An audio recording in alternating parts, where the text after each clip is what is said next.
شاہ صاحب بڑے کسی عاشق رسول نے یہ سوال بھیجا ہے، اور یہ کیا کمال میں کہتا ہوں، وظیفہ مانگنے والے کو بھی وہی سلام ہے، سبحان اللہ۔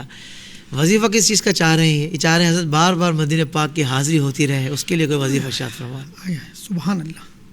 کہتے ہیں کہ اس آس پہ جیتا ہو، کہہ دے یہ کوئی آ کر کہ چل تجھ کو مدینے میں سرکار بلاتے۔ اور یہ بڑے مقدر والے لوگ ہیں حافظ صاحب، جن کو یہ تڑپ رہتی ہے۔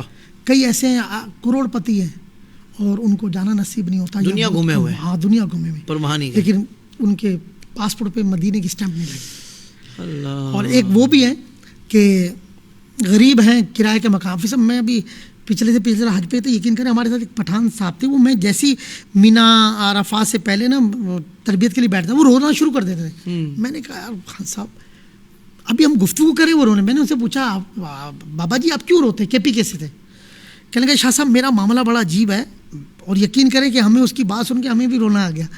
وہ کہنے لگے کہ ہوا یہ کہ میں کے پی کے سے کسی گاؤں سے 2000 روپے ادھار مانگ کے کراچی آیا تھا، صحیح مزدوری کے لیے، اور مزدوری کے لیے کراچی آیا تو کوئی میمن سیٹ تھے یا میمن صاحب تھے، کسی گھرانے میں گئے، میمن فیملی تھی، تو وہ مزدوری کے لیے وہاں گئے۔ تو وہ جو اس گھر کے مالک ہوں گے انہوں نے کہا کہ بابا جی آپ نے حج کیا ہے؟ میں نے تو حج نہیں کیا۔ انہوں نے اپنے ملازم کو بلایا، بولا ان کا پاسپورٹ بنا۔ میرا انہوں نے پاسپورٹ بنوایا، اور پھر اس کے بعد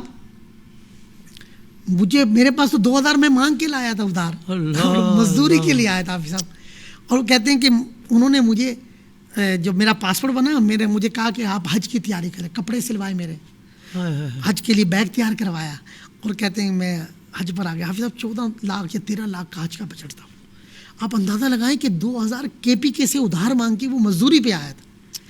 کہاں کا منصب، کہاں کی دولت، قسم خدا کی یہ ہے حقیقت، جنہیں بلایا ہے مصطفیٰ نے وہی مدینے کو جانا، وہی مدینے کو۔ تو تڑپ تو ہوا، تڑپ حضور دیکھ کے وہ روتا تھا، خدا کے سامنے ہمیں رونا آ جاتا تھا۔ تو اللہ ہمارے تمام حضور کے ہر غلام کو حج بیت اللہ سے مشرف فرمائے، رمضان مدینے میں عطا فرمائے، اور یہ جستجو ہونی چاہیے، یہ عشق رسول کی علامت ہے۔ جس کے دل میں حضور کی محبت ہوگی، وہ تڑپ ہوگی کہ میں حرمین طیبین، مکہ حضور کی ولادت گاہ ہے، مدینہ حضور کا پسندیدہ شہر بھی ہے، حضور جلوہ گر بھی ہے وہاں۔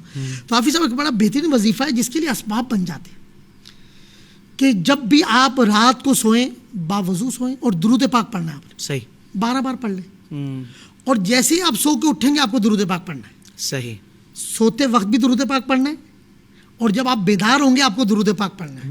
اور حافظ صاحب ایک آیت ہے سورہ توبہ کی سیکنڈ لاسٹ آیت، لقد جاءکم رسول من انفسکم عزیز علیہ ما عنتم حریص علیکم بالمؤمنین رؤوف رحیم۔ میں کہتا ہوں جو عاشق مدینہ ہے اس کو یاد کر لیں، اس آیت کو کثرت سے پڑھتے رہیں الحمدللہ۔ میں کہتا ہوں حافظ صاحب جب ہر نماز کے بعد ایک بار پڑھ لیں، معمول بنا لیں۔ حافظ صاحب یہ بزرگوں نے کہا ہے، بزرگوں کا مشاہدہ ہے کہ الحمدللہ ان کی بار بار مدینہ طیبہ کی حاضری ہوتی ہے۔ واہ واہ واہ، یہ ان بزرگوں کا معمول حافظ صاحب جنہوں نے کئی بار مدینہ شریف حاضری، وہ کہتے ہیں مجھے یاد بھی نہیں کہ میری کتنی حاضری ہو۔ عمل یہ ہے، واہ واہ، آپ کی قسمت چمک جائے گی، اور انشاءاللہ آپ غریب، بڑے غریب ہیں، اللہ آپ کے اسباب پیدا کر دے گا۔ واہ واہ واہ، سبحان اللہ سبحان اللہ سبحان اللہ۔ دیکھیں یوں انتظامات ہوتے ہیں، کیا خوبصورت بات قبلہ شاہ صاحب نے ارشاد فرمائی۔ لیکن ایک پوائنٹ آپ نے نوٹ کیا، شاہ صاحب نے کہا بھائی جستجو ہونی چاہیے۔ اگر دل و دماغ میں یو کے اور یورپ چل رہا ہوگا تو بھائی مکے و مدینہ پاک کیسے جائے گا؟ کبھی مکے کو، مدینہ پاک کو، مدینہ والے کو یاد کر کے تڑپا تو ہو، کبھی آنکھیں نم تو ہوئی ہوں، کبھی آنسو تو نکلے ہوں، کبھی محبت سے وارفتگی کے ساتھ نبی پاک صلی اللہ علیہ وسلم پر درود پاک تو پڑھاؤ جھوم کر، یا رسول اللہ مجھ پر بھی کرم فرما دیجئے۔ کرم ہوتا ہے بھائی، یقیناً ہوتا ہے، جسے چاہا در پہ بلا لیا، جسے چاہا اپنا بنا لیا۔ یہ بڑے کرم کے ہیں فیصلے، یہ بڑے نصیب کی بات ہے۔